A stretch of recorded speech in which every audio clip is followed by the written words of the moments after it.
সিলেট বিভাগের petrol pump owners অ্যাসোসিয়েশনের ধর্মঘট স্থগিতের সিদ্ধান্তের পরও সুনামগঞ্জে সকল পাম্প বন্ধ রেখেছেন মালিকরা।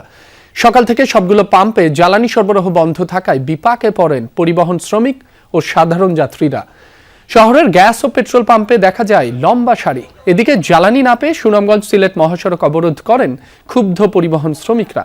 এ সময় সড়কের দুই পাশে দীর্ঘ যানজট সৃষ্টি হয়। খবর পেয়ে পুলিশ ঘটনাস্থলে গিয়ে আশ্বাস দিলে অবরোধ প্রত্যাহার করে তারা। এর আগে বুধবার বিকেলে পাম্পে জরিমানা ও নানাভাবে হয়রানির অভিযোগের সিলেটে বিভাগের সব ধরনের পেট্রোল পাম্প অনির্দিষ্টকালের জন্য বন্ধের ঘোষণা করা হয়।